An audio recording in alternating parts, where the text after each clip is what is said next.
Hey guys, HDvee here, and welcome to a brand new video. Today we've got some really interesting stuff to go over about Pokemon Scarlet and Pokemon Violet. Somebody on the r/PokeLeaks Reddit has basically made a massive post kind of going over all of the misinformation that's been coming out in regards to certain theories and stuff to do with the Generation 9 games. They are Spanish, so obviously they know what we're talking about. They live in Spain, so hopefully they can give us some ideas on what we might be seeing in the next Pokemon game. So if you're excited for the video, as always, make sure to drop a like down below. Let's try and hit 500 likes. It really helps out. Leave a comment with your thoughts on anything we cover in today's video. Subscribe if you're brand new for daily Pokemon content. Ring the notification bell. With all of that out of the way though, let's get into the video, and I really hope that you enjoy. So, starting things off, before we begin, a massive shout out to Key Inevitable 5063, who created this really long post going over loads of different things about Spain in regards to Pokemon Scarlet and Pokemon Violet. It's got 455 upvotes. I'll link this in the description down below if you want to go thank him, etc. But they posted saying, heavy analysis and contextualization for Pokemon Scarlet and Violet from a Spanish fan. So they go on to say, hello there, my name is Alex Cabellos de Toribio. I'm sorry if I got that wrong. I'm terrible at pronouncing names. I do apologize. I made a few posts back during the Pokemon Legends Arceus pre-release. I'm a Spanish fan who has been playing since 5 years old, and I'm pretty excited about my country being represented in the Pokemon universe. Sadly, only 4 days after the announcement of Pokemon Scarlet and Violet, I've already seen too much misconceptions and mishaps about my culture, so without further ado, I'm going to give you guys some contextualization about my country. So yeah, what better to get information from than somebody that literally lives in Spain and is Spanish? They obviously know a lot more about the culture than like random people on the internet and stuff. So, Spanish identity crisis. Spain is a country which has been poblated, colonized, invaded, conquered, and reconquered many times during our history. The Iberian Peninsula was in fact a land bridge used by the first human beings to set the first foot on Europe. Iberians, Greeks, Romans, Celts, Taticians, I'm not very good at pronouncing these names, but all of these people were the oldest cultures in the peninsula. Muslim conquered the peninsula and ruled over for half a millennia. During Reconquista, the Christians took back the Muslims' kingdoms and reconquered Spain. The Italian Christopher Columbus discovered the Indies, South America, through the Spanish Queen patronage, and started the most dark and shameful period of our history. Not so long ago, we were under a dictatorship and a civil war. The nationalism during the fascist government took the disgusting conqueror role of our country and established it as our identity, glorifying it, while erasing our true culture, which came from the working class, the opposition, and minorities. The whole flamenco culture came back from the Romani people who inhabited the peninsula. So, political, cultural organization in Spain, and map discussion. So, of course, this is what Pokemon Scarlet and Violet is based on. Obviously, we have Portugal there, we have Spain, which is obviously bordering France, which is where all the Kalos kind of theories and stuff is coming from and stuff. So anyway, Spanish territory is divided in autonomous communities, which are subdivided in provinces. The official capital of Spain is Madrid. Every autonomous community have one province as their capital, and every province have their own capital.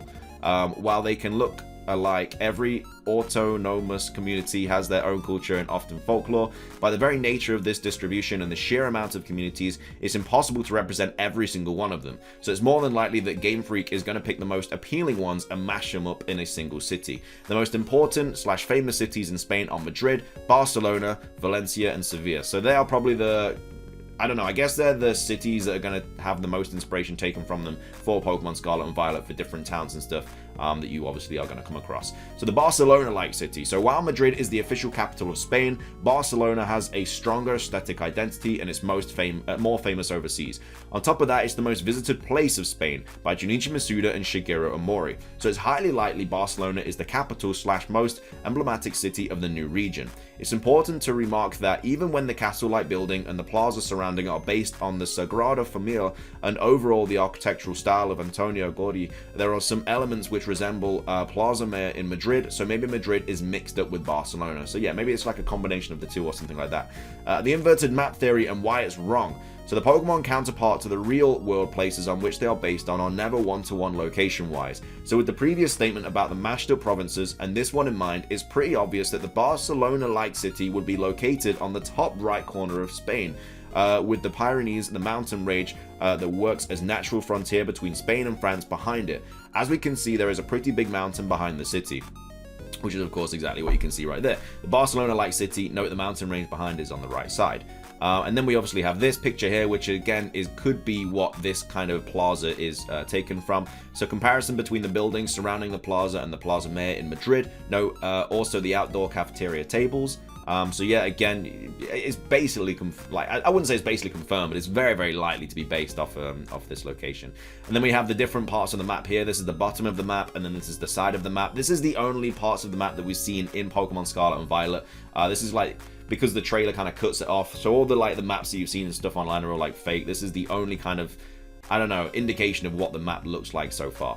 So the left upper corner of Spain is pretty rainy and humid, so the big lake area makes sense, so that's obviously what they're referring to there. Also, the lower right corner is the driest part of the peninsula where Tabernas Desert is located, so that could be more of a desert kind of region here, which I guess you can kind of see there.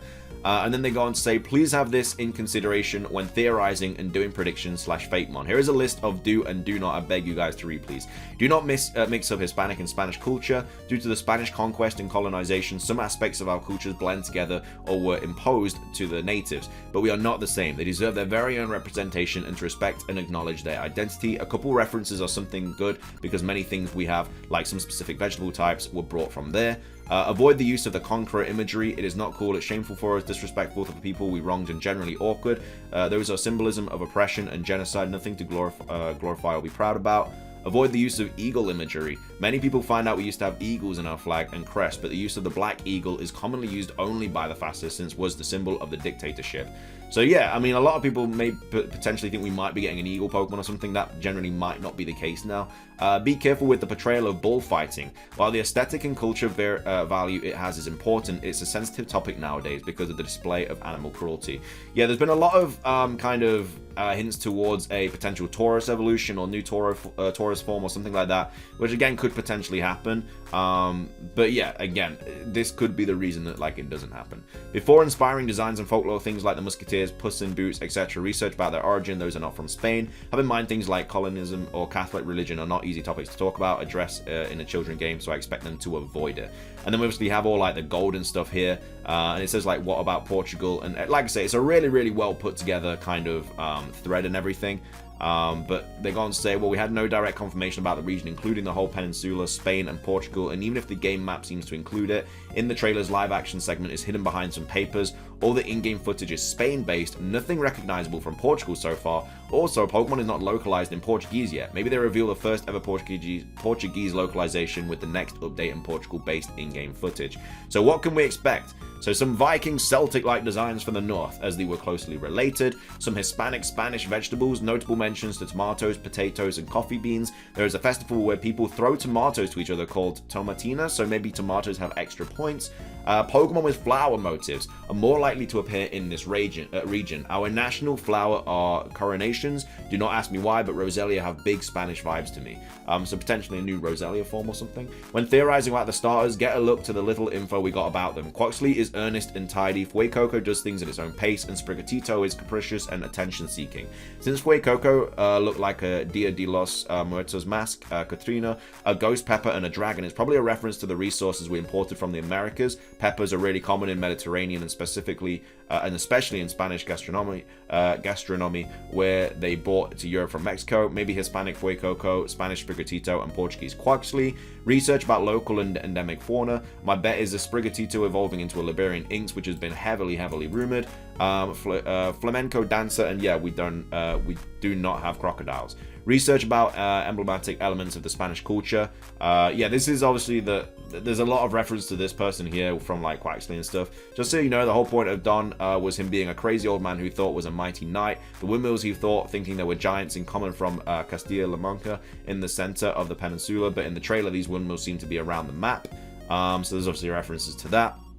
Since there's a lot of things based on Antonio Gordy's style, and GF CEO seem to be obsessed with Barcelona, get a load of this dude. So again, this could be what a Pokemon is based on. And then also, one of the most important in the cave painting discovered in Europe are the ones from caves of Altamira. New cave painting Pokemon, regional Yamask.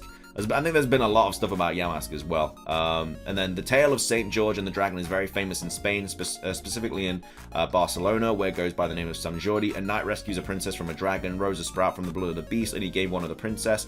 The day of Sant Jordi, girls give a book as a present to boys, and those give them a rose in exchange. Always remember the patterns. So first root mammal, first root bird, first root bug, Pika clone, and possibly the new one, Galarian Zigzagoon and Ratata, regional variants of a first root mammal from another region. There are a lot of Starly in the trailer, so maybe there is no new bird. Unlikely though. My personal bet on the regional variant, if they keep that pattern, is Sentret or Wooloo.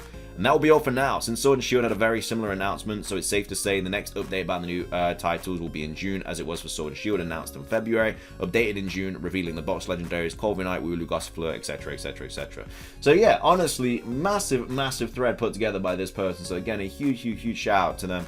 I know I butchered a lot of names in this, and I do really apologize. I'm not very good at like pronouncing names and stuff. All I can really do is apologize. If I did butcher any names and offend anyone, I do apologize. But yeah, I just wanted to try and, you know, get this out to you guys, because like I say, it is literally all like really cool information and stuff. So again, still a massive shout out to Alex. Big thank you for posting this. And that's going to be everything for today's video. I hope you guys enjoyed it. If you did, make sure to drop a like down below, leave a comment. What are your thoughts on all of this that was covered?